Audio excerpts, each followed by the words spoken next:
Today is the day I begin my revenge. A month ago, I found out that my wife has a lover, and this does not make me happy at all, and who would? Her lover is a rich bastard named Richard. I guess it doesn't really matter how I learned. The main thing is that I learned. But in case you're wondering, I went to one of our suppliers to pick up a part needed to repair the control system of one of the cars at work. And on the way back, I thought I saw it drive past the road I was queuing for to leave. It sounded like she was driving home, which was weird because 5 minutes ago, I called her to see if she wanted me to pick up something at the store on the way home, and she said she was at home. So I drove home wondering why she lied to me. When I returned home, her car was parked in the same place. It was when I left in the morning. As I approached the door, I heard the fan running in the bathroom and water pouring into the pipe. There was no doubt that she was taking a shower. The big question in my head was, why? I came up with several reasons why she might have lied to me, and none of them were anything like what was starting to ring true. Even then, I thought she had spilled something on herself and needed to wash it off. But as it turns out, it wasn't what I was thinking. Probably somewhere deep down, I expected to find something unwanted, because I entered the house as quietly as possible. I sneaked into the bathroom, and as expected, she was in the shower, her clothes just piled on the floor. There, at the very top, were her panties, dirty. I don't know how I restrained myself from grabbing her and beating the bastard's name out of her before throwing her out of the house. But I didn't, probably out of shock.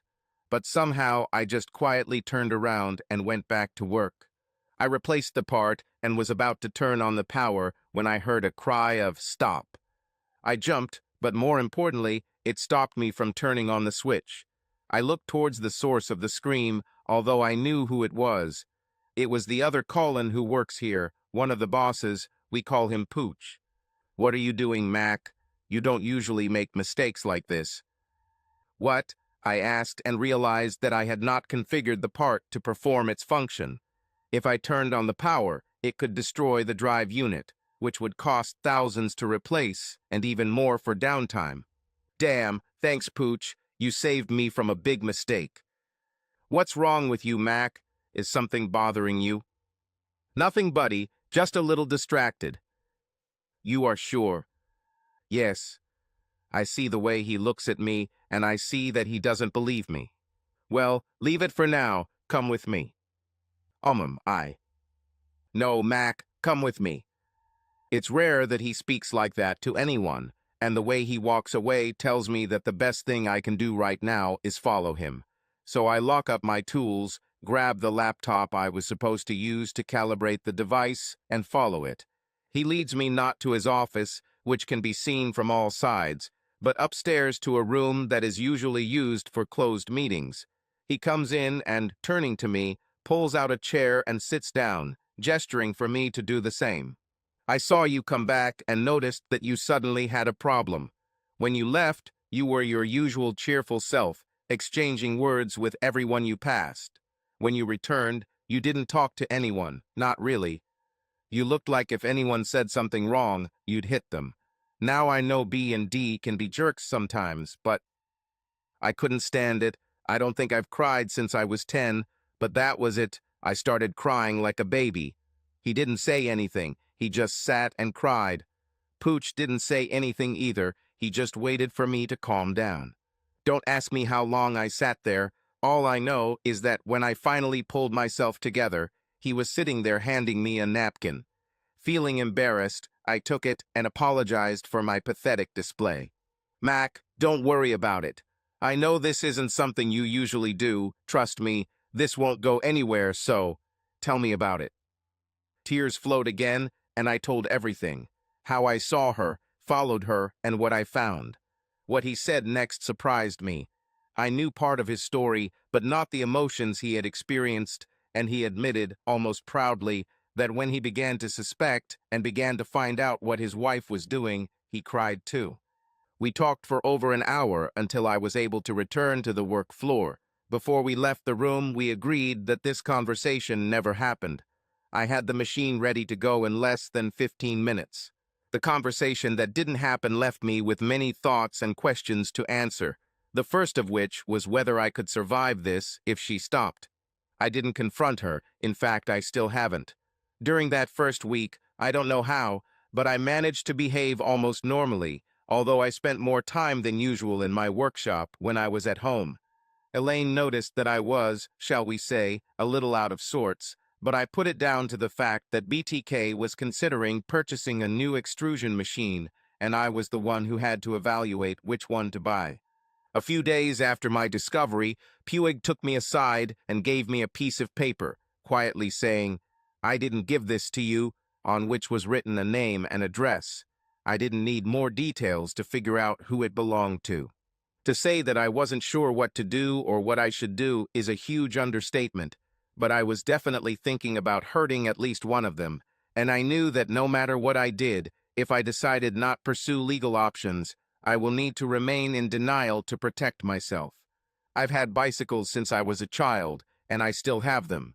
If the weather is nice and I don't have to carry anything heavy or bulky to or from work, I often ride my bike, which means that if I need to run errands like that Monday, I'll take one of the company cars and so on.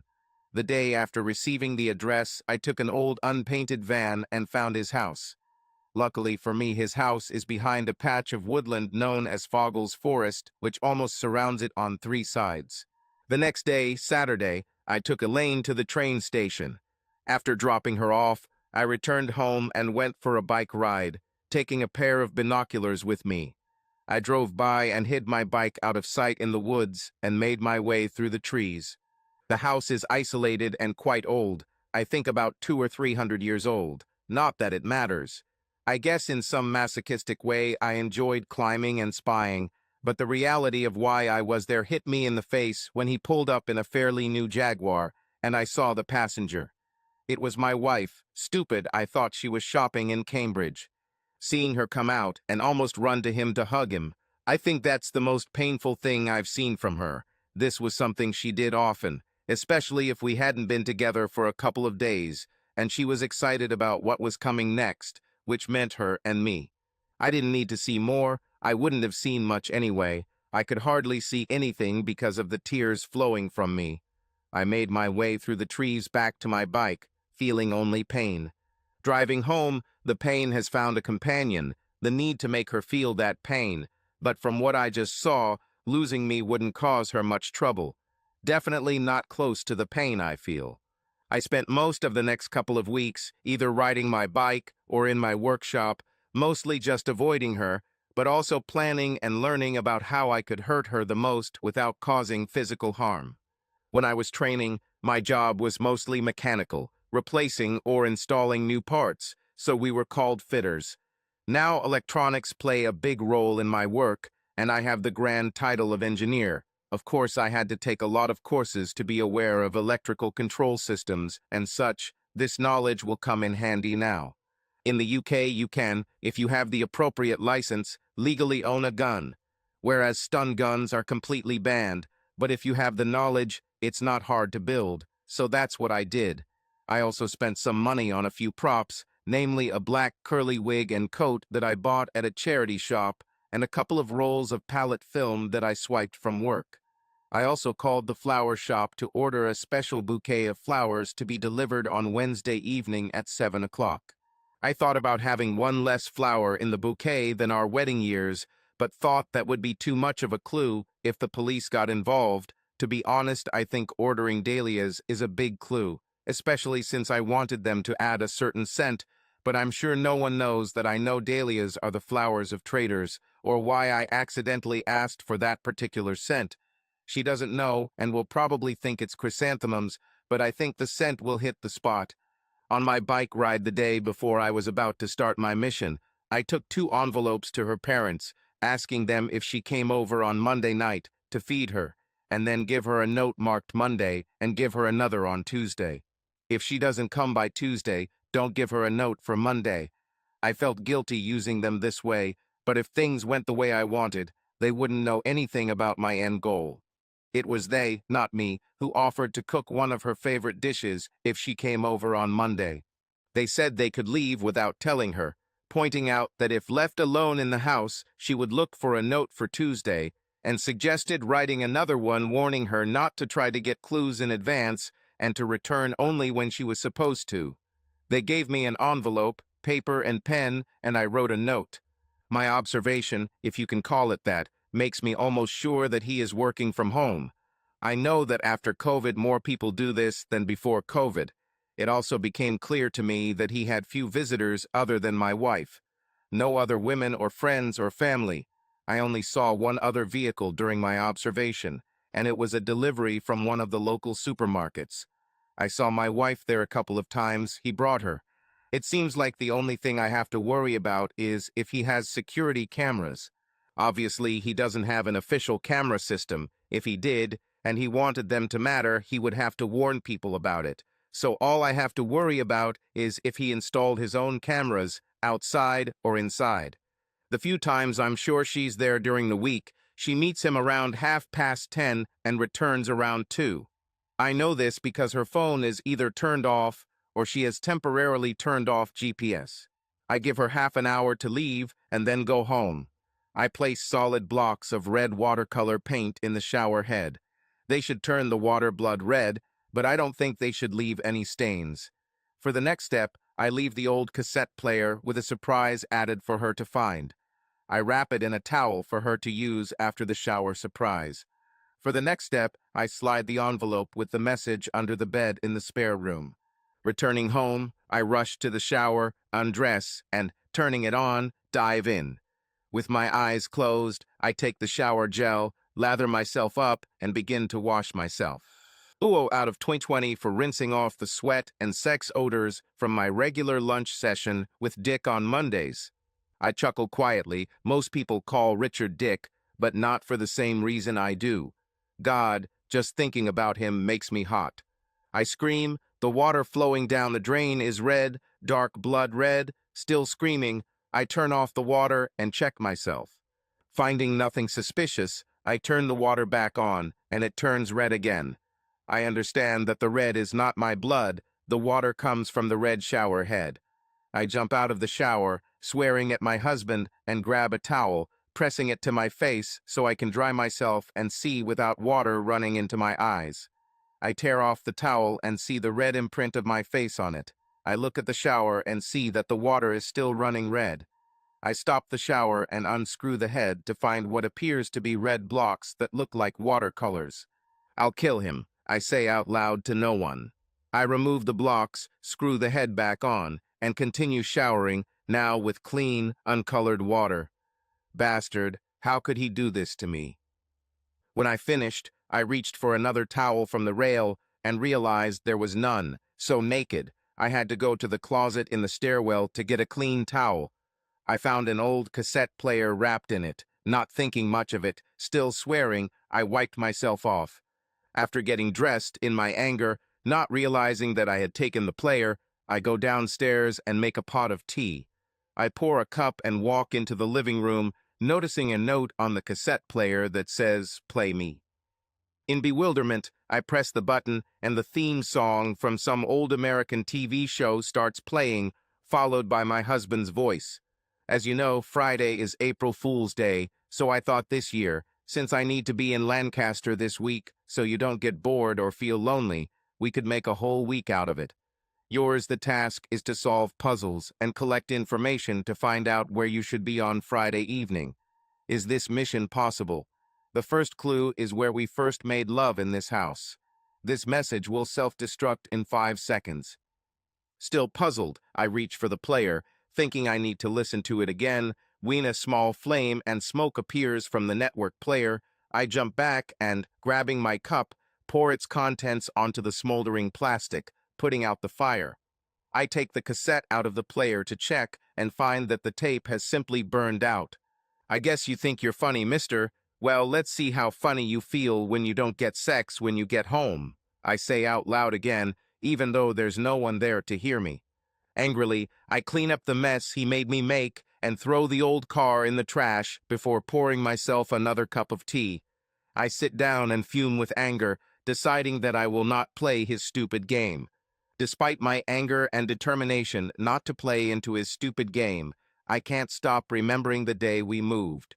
As soon as our friends left, we started kissing at the front door, and then, just by looking at each other, we ran upstairs to our room, threw the mattress on the floor, and we made love. I smile, remembering that we didn't just make love, we merged in passion. Then he dragged the mattress into the guest room, and there we really made love. Oh, those were the days, just starting to live together, just him and me, united and ready to conquer the world. A brief feeling of guilt runs through me as Dick appears in my thoughts. Although I'm still angry, I start to wonder which room he hid the clue in and try to put it out of my mind. Having finished my tea, I head back to the kitchen, ostensibly to start preparing dinner. I take out the pork chop, but he has managed to pique my curiosity, and despite my reluctance, I know that I will not rest until I find out what he has left for me. I didn't notice anything obvious in our room when I got dressed, so I went to the spare room. I do a quick inspection, and nothing catches my eye. I look in the closet, all the dresser drawers and nightstands, nothing. I keep searching. I know that although I did not like his two previous jokes, he is good-natured, and although sometimes he can go too far, all his jokes are without malice. It took me a while, but eventually I found the note. Lainey, here's a little poem. With a little hint. Where are we for the first time? Did they say I love you to each other? I smile, remembering the day when he took me to Cambridge. We saw this bridge. I know you tried to tell me why he was special, but I didn't understand. The only thing I remember about him was that man with the apple. What was his name? Yes, Isaac Newton, who designed him.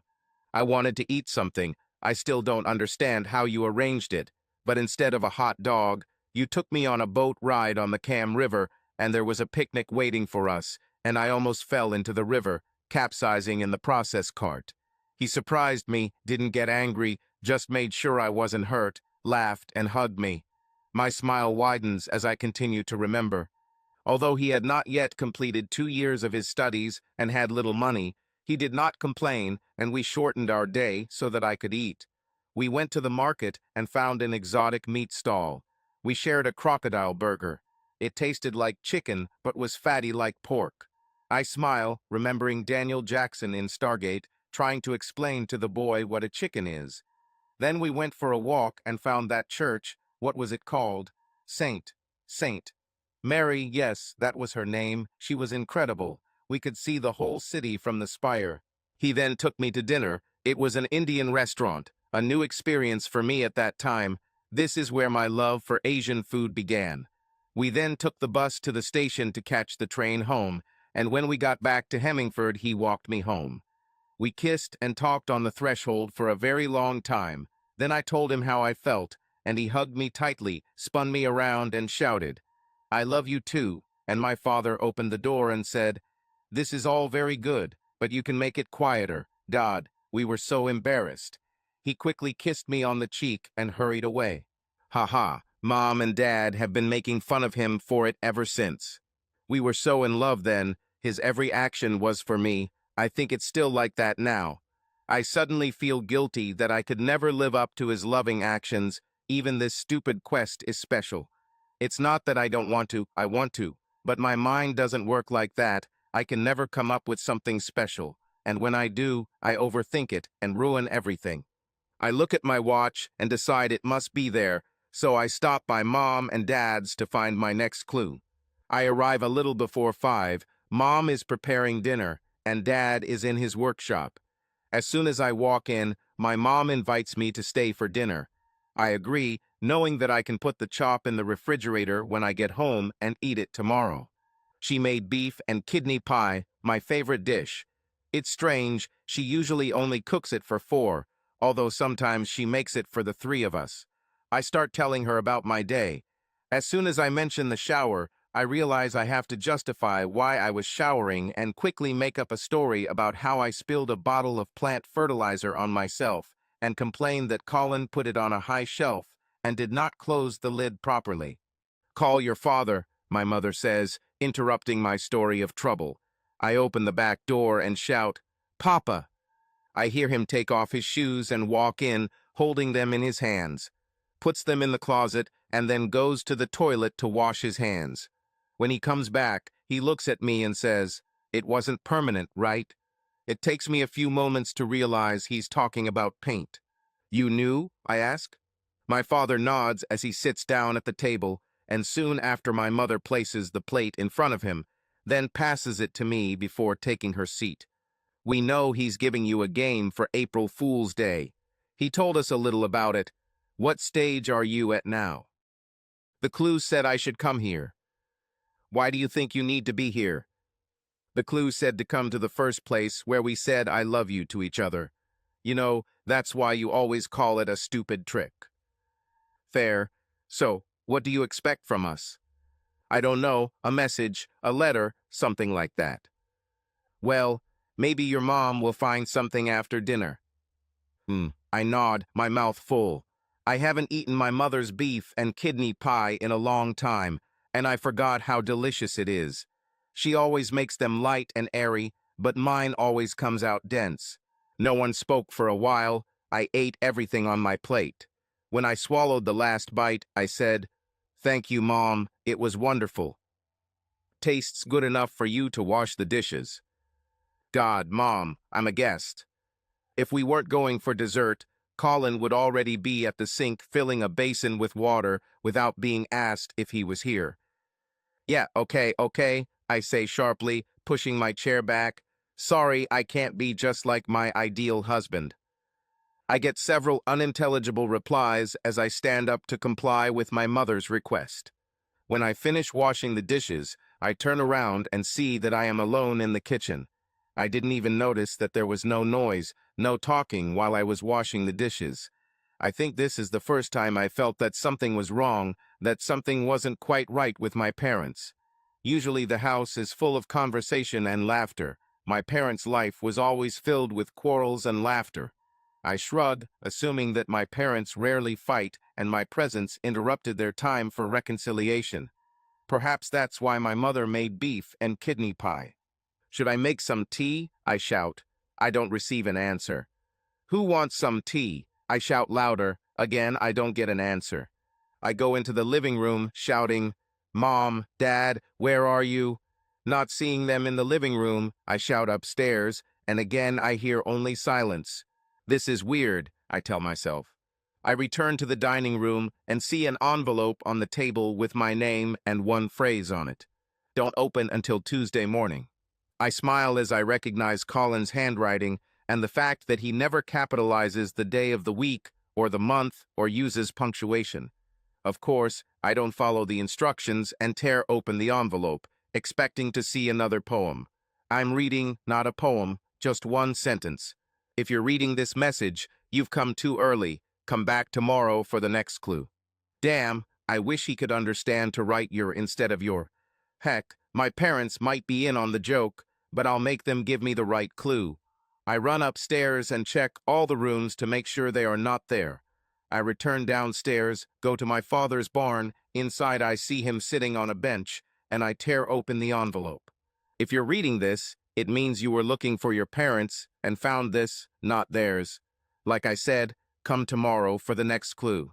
I can't help but smile. It shows how much he knows me.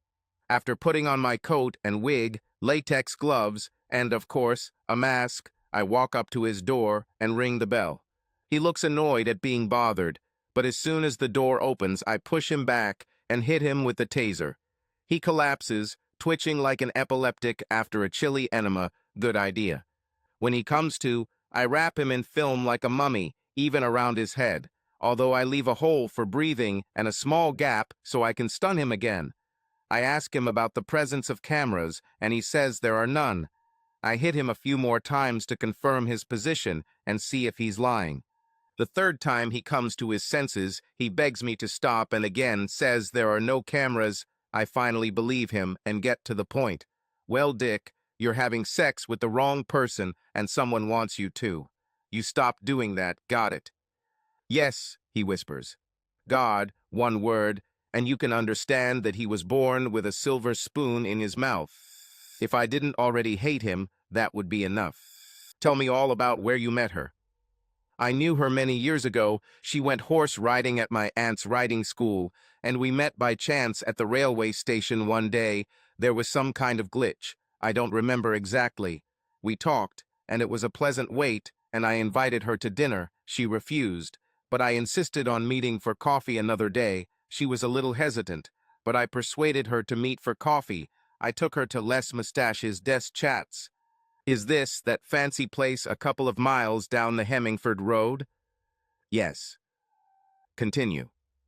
Well, she liked it, and I talked her into agreeing to dinner, I guess you. I'm not her husband. I interrupt him harshly. Oh, you got paid to. It's none of your damn business. So, you had dinner while her husband was away. As he continued, I realized that in the last year, I had only spent 3 nights away from home. Last June, I went with Puig to Italy to inspect an extruder that BTK from Germany offered to buy. Funny, because I used a similar reason to explain to Elaine why I'm not home this week. He continued, we had a nice evening, and as you mentioned, Les Mustaches des Chats is only a couple of miles away, so I brought her here for a late-night cappuccino. It seemed like nothing would happen, but I was sure that the bastard was smiling under the layers of film, and I thought about hitting him with the stun gun again, but I didn't want to talk him out of telling all the details. Well, we went out to the car, and, I demanded a goodbye kiss, so to speak. She was quite drunk, and the kiss was. It was, passionate, much more passionate than I expected at that moment, and well, without a word between us, we went back inside, and well, you know how it goes. I was sure he was grinning, so I hit him with the taser again. When he comes to his senses, I say, you don't feel so smug, do you? And no, please stop doing this, he begs. Is she planning to leave? Her husband? I almost let it slip and said me. Not at first. I wanted her to leave him from the beginning, but she always refused. But I think she's starting to give in. I, was hoping she'd leave him soon. This was what I didn't want to hear. Many may think that I'm a fool for wanting to keep her, but I really want it. How do you keep in touch? Her husband didn't find anything. We don't keep in touch. That was her suggestion after the first time we slept. I hit him with the taser before he could finish speaking. When he comes to his senses, I say, you will call your infidelity just sex. I don't want to hear the phrase, made love, from your treacherous mouth, understand? Yes, yes, please stop doing this. Okay, so after the first sex. We agreed not to exchange numbers. She didn't want to leave evidence for her husband. Is that why you always take her away? Yeah, but she seems to like it when he gives her rides when she's gone for the day. I imagined him grinning under the wrapper, so I hit him with the taser again. Does she have a key to the house? And no, for the same reason. Please, please, I beg you, don't hit me with the taser again. I'll never see her again. Please. As much as I wanted to, I restrained myself from another blow. To reduce temptation, I went to inspect the house. Would you believe that he has a wine cellar, and there are a huge number of bottles in there? The rest of the house is pretty bare, by which I mean there are no decorations, no paintings, nothing to give the house any personality, if you know what I mean. Yes, he has a lot of things, TVS in every room, with individual surround sound systems and so on, but it's all hidden. I only found all this because I was curious, opening cabinets, etc. I considered myself lucky when I found his computer. He was turned off, so if there was a camera there, it didn't matter, but I went back and hit him with a taser again for not mentioning it. He assured me that there was no camera since it was a desktop computer. He was probably telling the truth. However, this gave me an idea. Okay, Dick, are there any pictures on the computer that my husband wouldn't like to see? No.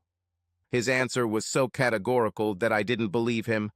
Okay, Dick, I'll go and have a look, and if I find something like that, I'll hit you between the legs with a stun gun, once for every photo or video I find, or you can tell me right now where they are kept. I didn't think that by seeing only his eyes, I would be able to see the horror that appeared in them. He immediately started telling me where the files were on his PC and on the internet, and all the passwords to find them. I copied the files to a USB drive and deleted them. I also accessed his accounts and donated most of it to the NHS, This will hurt almost as much as his balls will after a while. Having finished explaining to him that it is not good to interfere in someone else's family, especially if you are recording your actions, I noticed that he began to complain of pain. I didn't realize it right away, but he wet himself when I hit him with the stun gun. Oh, what a pity. I release his legs and warn him that if he tries anything he won't like, he clearly believes me or no longer has the strength to resist and behaves well. I force him to use the upstairs toilet, sit him on the toilet, and secure him in place with more wrapping tape. I'm hungry, so I search his refrigerator, find a nice cut of beef, put it under the grill, find fresh, uncut bread in the bread bin, onions, and butter. Here's lunch. I butter the bread and remember a documentary about 16th or 17th century sailors, which says that bread and water were used as punishment, not only because of boredom, but also because such food causes severe constipation. It makes a person feel bloated and uncomfortable, and any movement becomes a pain. I cook a steak with onions, making delicious smells, and eat it as a sandwich in front of him, but also cut off a large piece of bread and give it to him along with a mug of water. Knowing that she expects a call at 8 in the evening, I don't call. I wonder how long she will wait before she calls herself. Around 9, I get an answer. She calls, but I don't answer. 10 minutes later, I see her driving a car before her phone goes off. I run around the house and turn off all the lights. 5 minutes later, I see headlights approaching. I warn him that if he makes a sound, he will regret it. She knocks, then hits, then pounds on the door. I remain quiet, and eventually she leaves. Half an hour or so later, I make him give out his credit card PIN, then drive his Jaguar to the long-term parking lot, and discovering I've missed the last train, take a taxi back to his place. Damn it, thank God for those masks if you don't want to be recognized. I change the bedding and sleep in his bed. I leave him on the toilet and give him water. I wake up early, give him some more water and a piece of bread, then ride my bike to work. I arrive at work at 5:30. I'm guessing that Elaine will be at her parents' place quite early on, although it doesn't really matter. She won't be able to get the next clue until Nag's Head opens, and it will say that the next clue won't be available until tomorrow evening. I'm about to leave work when I realize there's a serious flaw in my plan. If she sees me on the way to or from the house, she'll recognize me and the bike. Of course, my suit will help hide me, but she will definitely recognize the bike, so I wrap black tape around the frame to disguise it. Tonight, I have some venison sausages that I found in his freezer. I'll cook them with mash and peas, with gravy from the box and red wine. It wasn't bad, but I would have preferred good pork sausages and regular gravy. I give my housemate more bread and water, and I don't think he's too happy. It looks like the same can be said about my wife when she finds no one at home again. Wednesday was about the same. She's supposed to have flowers delivered at 7. I wonder if she'll try calling. I call his phone and order pizza, of course, on his card. I eat half of it and generously give him the other half without even scraping off the filling. I also let him drink 2 glasses of water. The ungrateful bastard didn't even say thank you. On Thursday, I ordered an Indian takeout, got medium madras, rice, and 2 keema naans. I also give him alcohol. Would you believe he has a thing for white rum and cola, or maybe he's just happy with something other than water? I noticed several bottles of champagne in the wine cellar and decided to take 1, maybe 2, with me when I said goodbye tomorrow. Bastard, I say with a smile, he knows me too well. After locking the shed and checking the garage, I lock my parents' house and go home to wait for him to call at 8, as he rarely does when he's away. 8 hours pass, and neither my home phone nor my cell phone rings. I can't understand, he always called me at 8 without exception. I start to get angry, but then I think that this is part of his game, so I calm down, thinking that he will call later, maybe at 8:30 or even at 9. I don't hear anything at 9, so I call him. His cell goes straight to voicemail, and I leave a message. Colin, stop these stupid games. Yes, it was nice to remember the day when we confessed our love, but why do it with the shower? You have no idea how angry I was about this, but I admit, when you sent me to my parents, I was okay with your joke, but ignoring me is not okay, so you better call me back. You have 10 minutes. I end the call and wait. 20 minutes pass, and he still hasn't called, so I call again, another voicemail. Okay, you want to play stupid games, to hell with you. My dad calls you Cupid, and we all know what it really is, so you stupid asshole can wait until Friday when you get home before I talk to you. I angrily press the red button and, like a fool, wait for him to call back. He doesn't call back, so I figured to hell with him. I'll go to Dick's and enjoy his company. Damn it, it's just not my evening. He's not at home. Now I'm angry at him too. Crap, this is fucking hell, I scream, slamming the steering wheel. Now I'm angry at Dick too. I'm going home. I shouldn't be so angry, especially at Dick.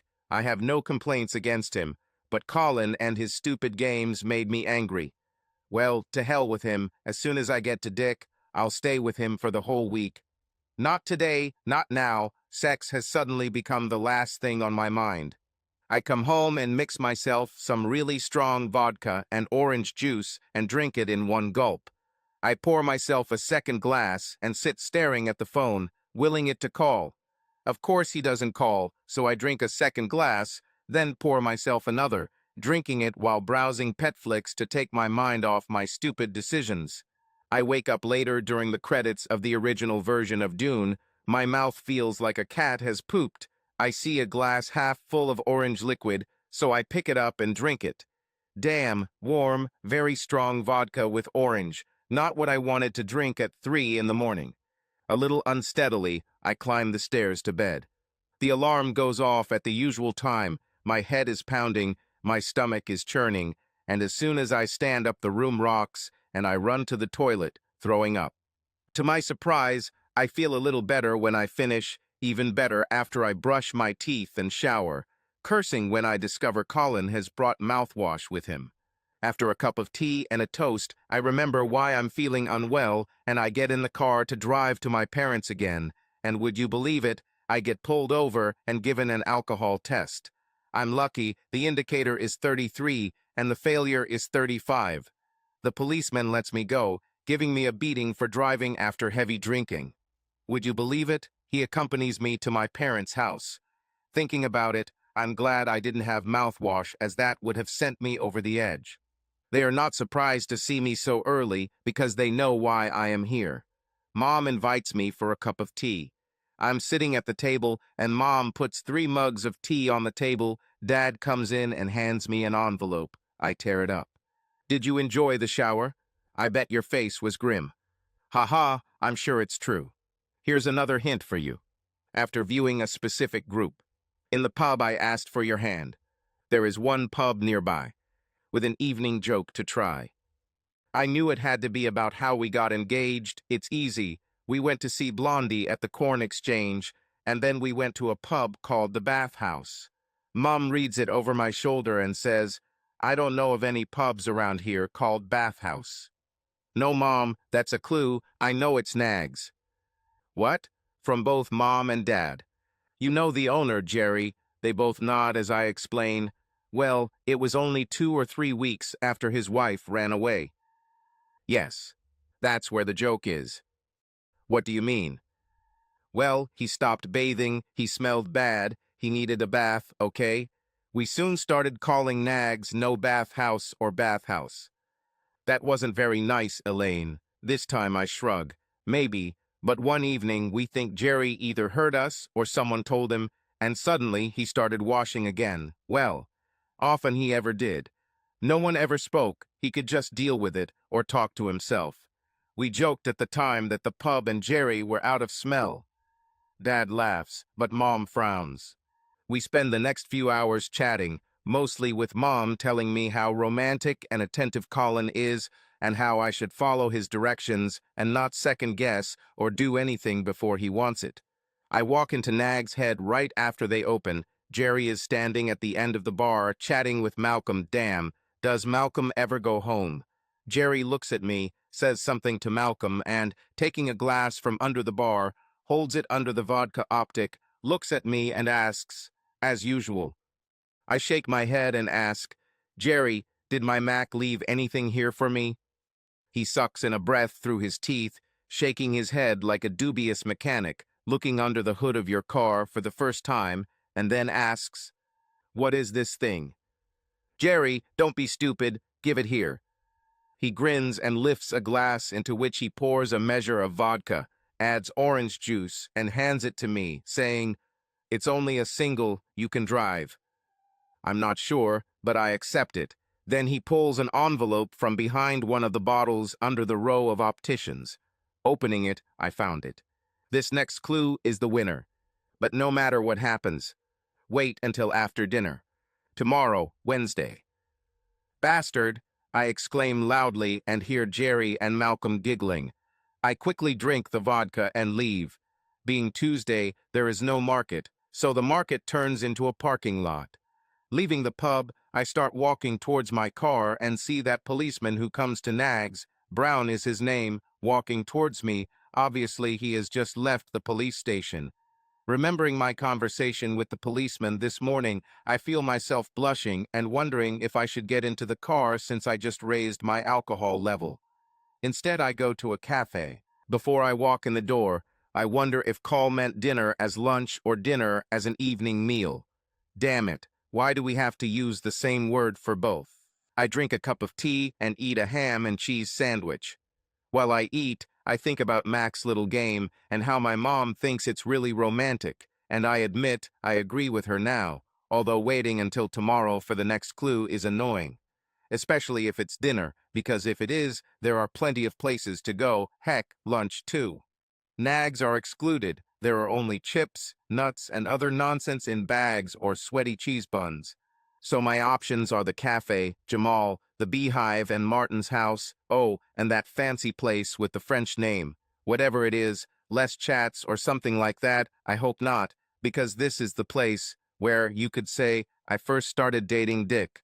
Beehive, I doubt it will be, can't remember Mac and I eating there. We had lunch several times on Saturdays. I look at the clue again and realize that he's not telling me where we should have dinner, only that I'll get the clue after dinner. Oh my God, talk about waiting. With nothing else to do, I'm going to Dick's, why not? A couple of hours with him should distract me. Strange. His car isn't here, he's been working from home since the first lockdown, haha. I gave him a few blowjobs during a video call, that's it. He probably had to go to work. I would have called him, but we agreed not to call or text each other, which seemed like a good idea at the time, but now it's annoying in more ways than one. Oh well, I'll go home, do some laundry, and maybe watch something on TV. I stay home and do just that. I cook the cutlet I got out last night and bake potatoes. 8 passes, still no call, at 8:30, I think. To hell with it, I go to Dick again. Would you believe it? He is still not home. Disappointed, I return home. At home, I check to see if Mac called. Of course he didn't. I think about drinking vodka and decide not to and watch what's on TV. I see there's a new season of Archer that we missed, so I turn it on. When the little request pops up after 3 episodes, I decide to try Dick and food again, only to find that it's still not there. I wonder where he went. He never said he was leaving. When I get home, I half expect to find a message from Mac, but no, nothing. This time I drank vodka, but unlike last evening, only one. Wednesday drags on, I go to Dick's again, and he's still not there. I get home at 12:30 and do the ironing that I put off yesterday. Having heard nothing by 1:30, I start to get angry. Well, more angry. 2 hours pass, and I decide to try Dick again. Guess what? He's still not home. I'm making myself a cheese sandwich for dinner, but I can't bring myself to do anything else. At 7 o'clock, there is a knock on the door. I half expect Colin to be standing there, but no, some young girl. I notice she is chewing gum before I notice what she has in her hands. A white box, about 25 centimeters wide, just over 30 centimeters long, and about 7.5 centimeters deep. The girl asks, "Mrs. McCall?" "Yes. Delivery for you." I take it and close the door. Opening the box, I see bright red flowers. I think they are chrysanthemums, but I can't be sure. They are beautiful. There is an envelope under the flowers. I smell the flowers, inhaling their scent before opening the envelope. Suddenly, I'm thinking about Dick instead of Mac. I find this difficult to understand, and then realize that the flowers smell like Dick's cologne. Confused, I tear the envelope. These flowers that you see represent your love for me. It's hard to be away from you. I feel like I'll never hug you again. Your next task. You will find it under your bed. Still holding the flowers, I literally ran up the stairs and into our bedroom. Of course, there is another envelope under the bed. I'm sure I looked here yesterday while waiting to do laundry. I don't know how I could have missed it. Tearing it apart, I found it. To find out where you'll go next, you should send me a message. But think first about the last time we made love. The day may seem too difficult for you. So name the month when we were last close. What does he mean it was last week? No, it wasn't. I fall onto the bed, suddenly realizing that we haven't made love in a while, but it must be this month since it's the 30s. I started typing March on my phone, but now that I think about it, that might not be the case. I clear it and start typing February because we were supposed to do this for Valentine's Day. Oh God, no, we had an argument because he said something about us not doing that. Guilt hits me as I realize it was 6 weeks ago. I think I'm starting to understand.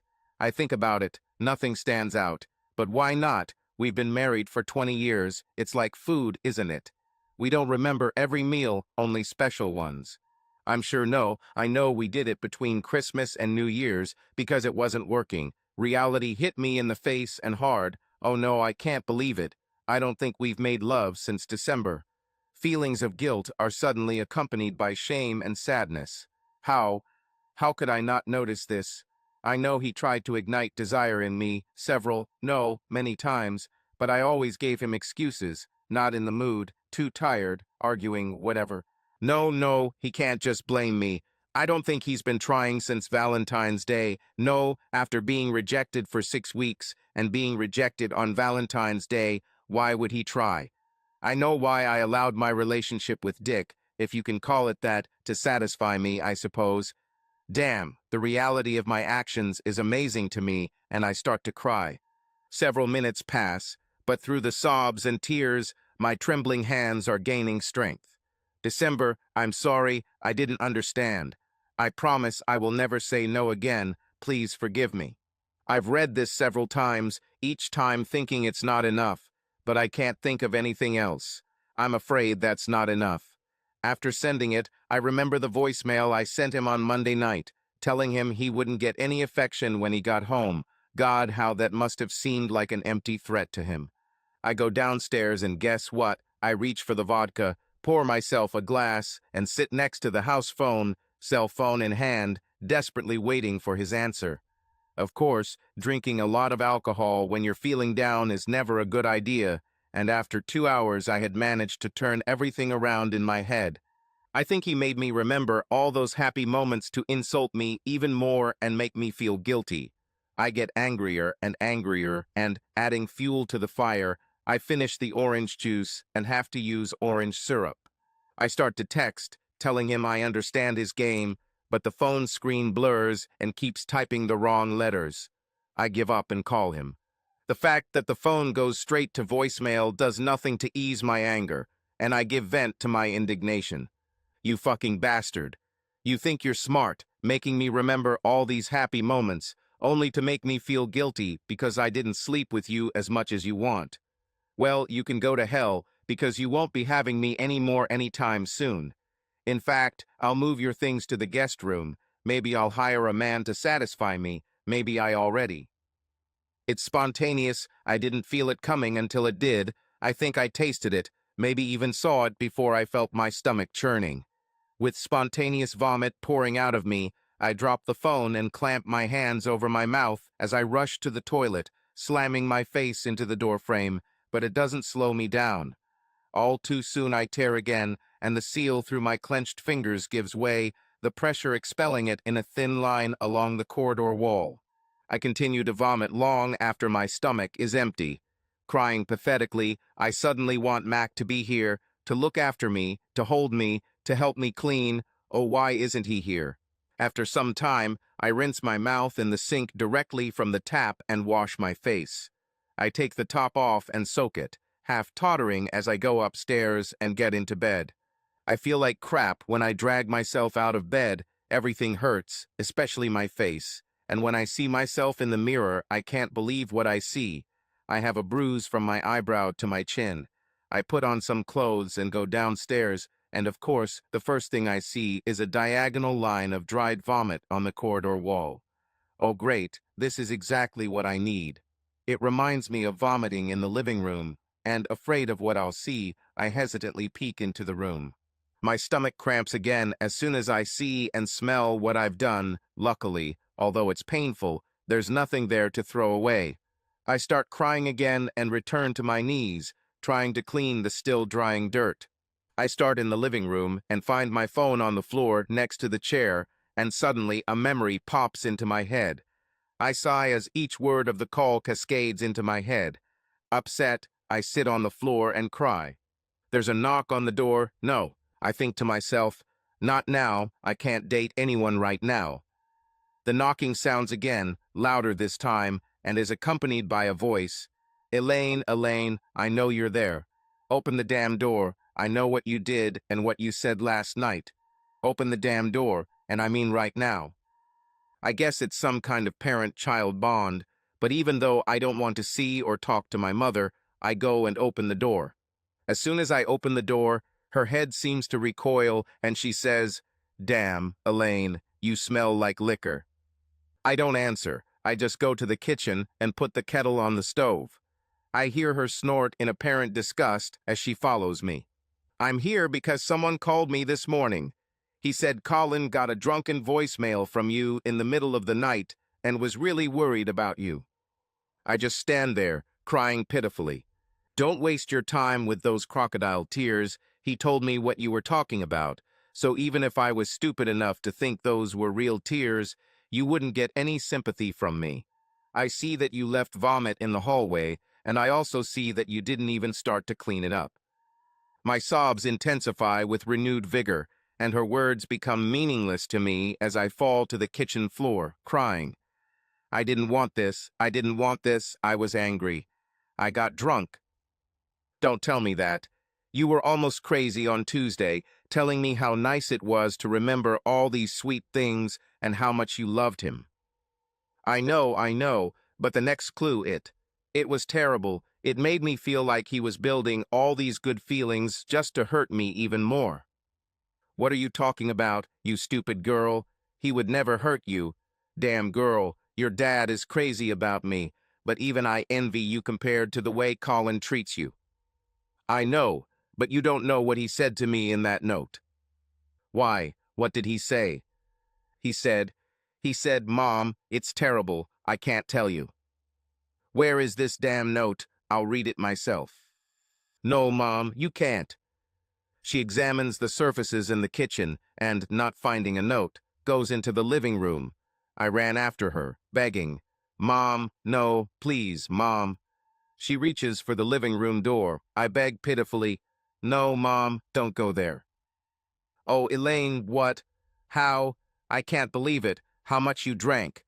Oh, there she is." She reads it and looks at me. We look at each other, and she asks, "Well?" I stand there, feeling helpless, trying to deny what's happening. If your answer was anything other than March, you're in trouble. I know I'm repeating no while shaking my head. "You mean you've been denying your husband since February?" My face contorts as if it's trying to push out tears that are no longer there, and only hoarse sounds come out of my mouth as I try to answer. "Longer, not even on Valentine's Day. What's wrong with you, woman? January? What you're saying is that you haven't had sex this year." "Oh God, no, he didn't, but you were studying, right?" I feel her eyes boring into me, penetrating my soul. The silence is oppressive. I need her to say something, but when she does, I wish she wouldn't talk. "You disgust me." I'm shocked she never used that word. The vomit you left all over this room and hallway is more acceptable to me than you. You better tell him and hope he forgives you. If he does, that's the best you deserve. I know if I did this to your father, he would throw me out without a second thought. And I'll tell you this, if Colin throws you out, don't come to us. We won't accept you. You better hope that the bastard you're sleeping with can take you in, or is he married too? I gasped. I had almost never heard my mother swear like that, except for the occasional damn and the like, and now she said damn twice, and even the S word, a word even I almost never use. I desperately try to tell her she's wrong, but my throat is too tight for me to say anything, and then she leaves, which is emphasized by the loud slam of the door, so loud that I'm surprised the glass didn't break. I have not received a response to my message or voicemail, so I am again in limbo. As bad as I felt remembering my voice call, my mother actually made things worse. I doubt I could feel any worse than I do now. I stay home all day, hoping for another clue or at least a text message from him explaining that he understood my drunken rage. Now I fear for the future of my marriage, and of course it reminds me of the many times recently when I let Dick know that I was almost ready to leave Mac when I never really thought about it. I try to go to bed early, but sleep doesn't come, so I get up and watch TV until 3, and sleep still has a hard time coming. I wake up with a fright. Looking at the clock, I see that I overslept. I quickly jump out of bed and run downstairs to see if there is anything for me. My heart skips a beat when I see an envelope that someone put in the mailbox. I open it with trembling hands. Finally, your task is coming to an end. Feelings have taken you far. Now you're wondering where I'll send you. No, stay where you are. He wants me to stay here. I breathe a sigh of relief. Why? I don't know. Nothing has changed, but it makes me happier. I know whoever dropped this in the mailbox probably contacted him, so he must have understood my drunken scream. I feel better, and suddenly I realize that I need to go to the toilet. I run to the toilet and breathe a sigh of relief again. I dress in clothes that can get dirty and clean the house thoroughly. I'm thinking of preparing something special for dinner to welcome him home. It would be a nice gesture, and God knows I have a lot of these to make, but it's Friday, and on Fridays we usually eat out or get takeout. I decided to follow tradition, not because I feel lazy, but because I think that I should start trying to put things back into place, back to the way they were. When he walks in the door, I look at him closely, but I can't tell if he's happy to be home or very unhappy. We just look at each other, and neither of us speaks. Still, without saying a word, he goes upstairs. I hear the wardrobe opening, then several drawers. I can't move. I'm sure he's leaving me. I hear the shower running and sigh with relief again. He's going down probably a little faster than I usually expect. Finally, I say, smiling, I don't know whether to hug you or kill you. He just looks at me and says, you tell me in the car. Where are we going? I ask. You'll find out when we arrive. Let's go. We have to go. Well, the day has come when I will find out if she will stay with me. As I have done all week, I get up early and walk around the house to make sure I haven't left any trace of my presence. Nothing catches my attention, so I head to work. The day passes, and this time I leave at 5. As soon as I arrive at Dick's, I start pouring him alcohol. At first he refuses, but I explain to him that if he drinks all he can and passes out, I will let him go. Listen, bastard, if you turn me in, it's unlikely to lead anywhere. Her old man doesn't know I'm here, and you don't know who I am, so consider this one of life's adventures. If I find out what you told the police, I'll come back and you won't survive this. Understood? Yes. I give him moose milk, which is white rum and milk.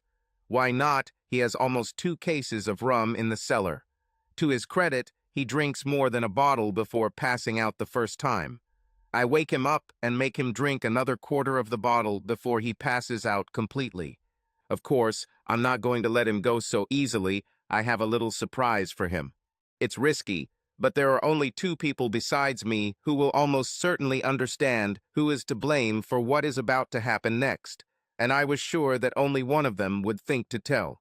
I look around the house again, and, making sure that there are no obvious signs of someone else's presence, I check to make sure that he won't wake up soon and cut his bonds. To get from his house to mine by bike, You have to drive through the Cardington industrial area, where I managed to remove the tape from the bike and throw the tape in the trash. It's easy to see that Elaine doesn't know how to greet me. I take a quick shower while she thinks. I haven't read any of the messages she's sent before, and I listen to voicemails when I take a shower. I laugh. When I go downstairs, she says, "I don't know whether to hug you or kill you."